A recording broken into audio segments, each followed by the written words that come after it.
Y es fundamental que haya un directorio de alto nivel porque, ¿qué hace? Primero, todos los meses se pasa revista a la ejecución del portafolio de proyectos. Muy buenos días, Pedro. Un gusto grande estar con ustedes. El gusto es nuestro y un poco para saber su percepción sobre esta reciente decisión del gobierno de ya oficializar, tras la ley aprobada en el Congreso, de la creación de la Autoridad Nacional para Infraestructura. Sí, mira, en primer lugar, siempre el deseo de que estos intentos de dinamizar la inversión pública y pública-privada por parte del gobierno se materialicen en resultados positivos. O sea, siempre estos intentos, por lo menos de parte mía, van a ser he visto con buenos ojos. Sin embargo, ahí creo que hay algunos aspectos que la ley no ha contemplado y que en la discusión con el Congreso eh, han sido recortados respecto de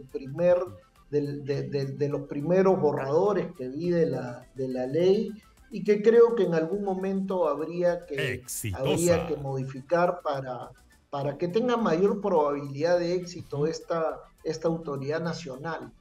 Claro, pero ¿en qué se diferenciaría lo que ha sido hasta el día de ayer la Autoridad para Reconstrucción con Cambio con esta nueva instancia?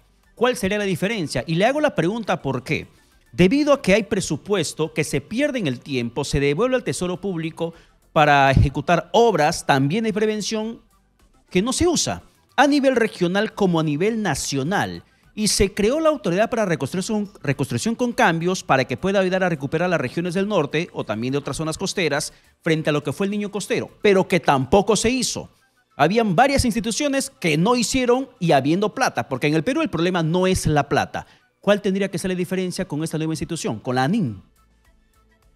Claro, mira, lo primero es que sí vale la pena decir que por qué la ARCC fracasó, en primer lugar, porque la parte de planeamiento quedó de lado. La ley que creó la ARCC decía claramente que primero planificas el territorio, es decir, identificas dónde están los riegos, pones este enfoque a nivel de cuenca, tienes un esquema de intervención general y luego, y solo luego, haces los proyectos individuales que están de acuerdo a esta visión de planificación.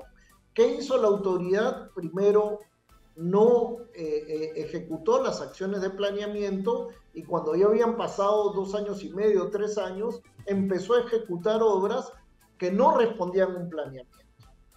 Y esas obras, ya con el gobierno de Castillo, empeoró porque empezaron a rifar las obras por presión política que venía el alcalde del partido tal o los amigos de Castillo y entonces empezaban a darle obras. ¿Por qué digo esto que tiene que ver con la RCC? Porque esto hay que aprender de esa experiencia para que no se repliquen en la nueva Autoridad Nacional de Infraestructura.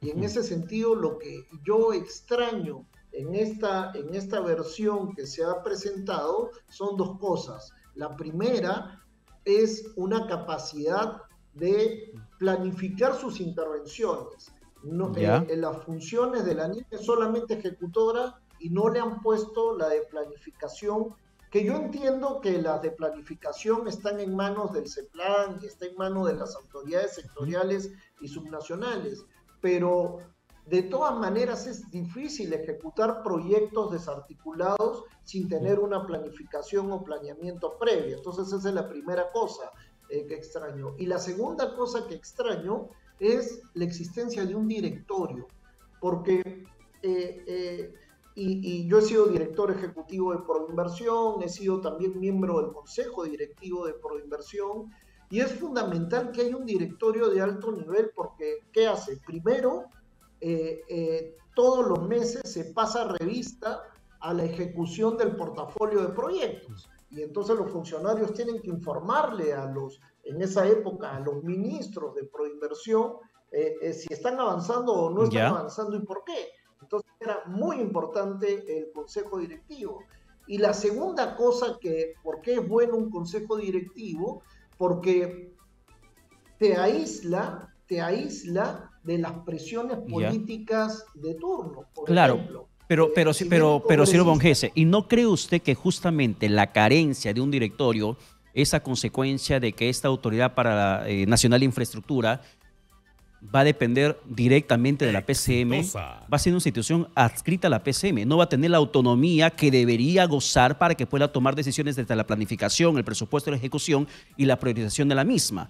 Pero si va a ser una entidad más de la PCM, adscrita como otras instituciones, como otras veintitantas instituciones, ¿cuál va a ser el criterio de priorización de obras cuando va a depender siempre de lo que podría decirse dentro de la PCM o quien está al frente del Consejo de Ministros?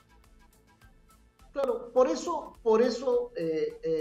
a ver, que esté dentro de la PCM lo que quiere decir es que depende presupuestal y administrativamente de la Claro. PCM, pero ahí va a tener una mirada más multisectorial. Eh, pero eso no implica que tenga mando sobre las decisiones Ujú. sectoriales. Por eso yo digo que extraño el consejo directivo. Por ejemplo, si le vas a encargar una carretera a la Autoridad Nacional de Infraestructura, lo que se va a necesitar son decisiones del sector transportes. Ya. Y claro, cuando en Proinversión ejecutas proyectos de carreteras, ahí en el directorio está el ministro de Transporte, quien se lleva la tarea a su ministerio y ordena a su viceministro, a su Ujú. director general, que hagan lo que hace falta para que se viabilice la ejecución de ese directorio. Ya, y sobre No lo es que lo usted, y mismo. sobre lo que usted está mencionando, sobre la base de lo que usted nos está diciendo, yo entiendo que lo que se está produciendo con esa decisión es burocratizar más es la estrategia de intervención rápida que tendría que ser en situaciones de emergencia. Por ejemplo, si hablamos de presupuesto para poder prevenir, mitigar atenciones por emergencias en desastres, el gobierno en estos momentos, a nivel general, sin Exitosa. simplificar o disgregar, el gobierno nacional apenas ejecutó el 31.3%, poquito más de un tercio de su presupuesto. Estamos viendo que el tema burocrático nos afecta y lo que hacen con la NIN es burocratizar más el sector. Porque si quiere, por ejemplo, implementar un tema de descolmatación o de diques o de muro de contención defensa ribereña, va a tener que coordinar con el sector correspondiente para que le pueda hacer la planificación previa y así ve la ejecución. Si quiere carretera, tiene que ver con MTC para que vea la línea, el trazo, el metraje y todo lo que concierne a la obra. Burocratizas, no agilizas y lo que queremos es lo último. De acuerdo con tu comentario, aunque hay que decir que sí en esta ley de creación se plantean ciertos plazos máximos de aprobación de toda la parte burocrática, de toda la permisología, de las expropiaciones, que son elementos que usualmente frenan la ejecución sectorial.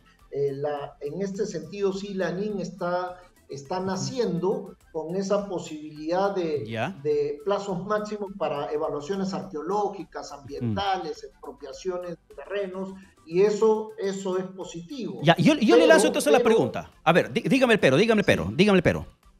no, pero lo fundamental de todo va a ser si el capital humano que van a traer para dirigir la Agencia Ujú. Nacional de Infraestructura es el adecuado. ¿Y a qué me refiero? Si vamos a ver las últimas designaciones en el MINSA y en el Salud, la decisión de poner a las cabezas tanto en el Ministerio de Salud como en el Salud es Ujú. absolutamente política sin velar por la parte técnica. Si vamos a poner a gente para quedar bien con el partido político A, B o C y que Exitosa. nos dé algún apoyo Mm. adicional en el Congreso, estamos fregados porque ahí va a fracasar. Eh, eh, no se ha hablado tampoco de si hay un régimen especial para los funcionarios públicos que se van a contratar en esta ANIM Ujú. y por lo tanto, si yo traigo a funcionarios que hoy día no pueden ejecutar con las normas que tienen a la Agencia Nacional, entonces no voy a, por más nueva entidad que tenga, no voy a ejecutar. Ya, Tengo bueno, que traer especialistas de verdad que cuestan mucha plata y que son y independientes. ahí es el problema.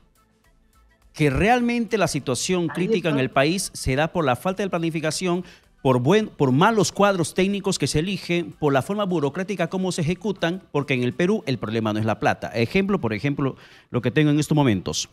En la cartera de vivienda, siempre según la información que arroja el MEF, en el concepto de reducción de vulnerabilidad y atención a emergencias por desastres, Vivienda ejecutó menos del 50% en lo que va del año frente a todo lo desastre que estamos pasando.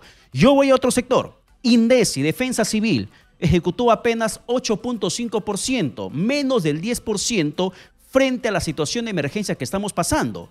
El tema es capacidad de gasto.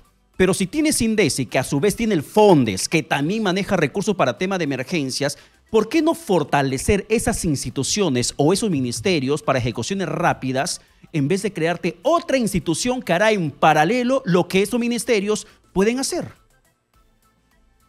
Sí, yo concuerdo plenamente. Acá el problema de fondo es que tenemos que ir de una vez por todas a la carrera pública meritocrática y profesional.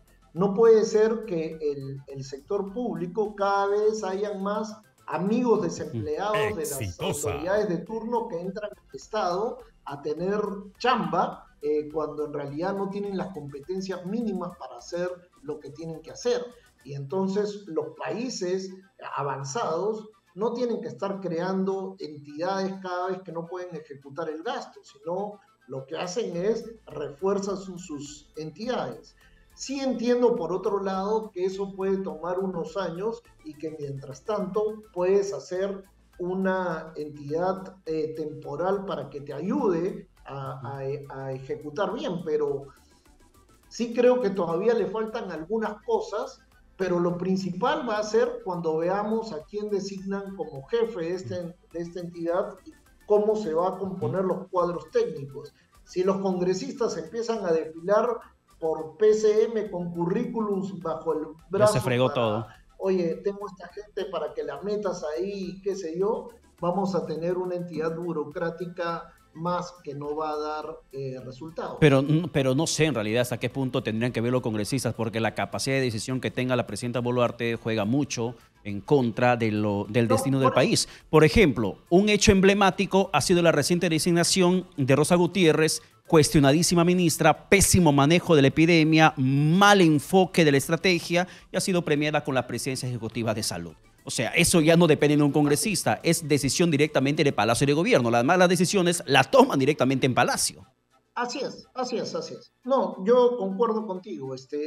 Mi ejemplo de congresistas es que a veces, por quedar bien, para no perder el apoyo político del partido A o el partido B, entonces negocia a alto nivel del Ejecutivo con el partido tal para meter a sus cuadros políticos. Lo del Ministerio de Salud es claro que la designación del ministro de Salud responde a cuota partidaria, por ejemplo, no a que se ha encargado a una persona que tiene mucha experiencia en gestión pública en el sector salud, que es un gerente reconocido, que sabe enfrentar técnicamente los epidemias o las principales enfermedades que hay en el Perú. Han puesto a un médico que tiene experiencia política, congresal y sabe ganar votos, pero no te dice nada de que sea un gerente público con experiencia, ¿no? Bueno, y ahí vemos las malas decisiones que se toman a nivel de altas esferas.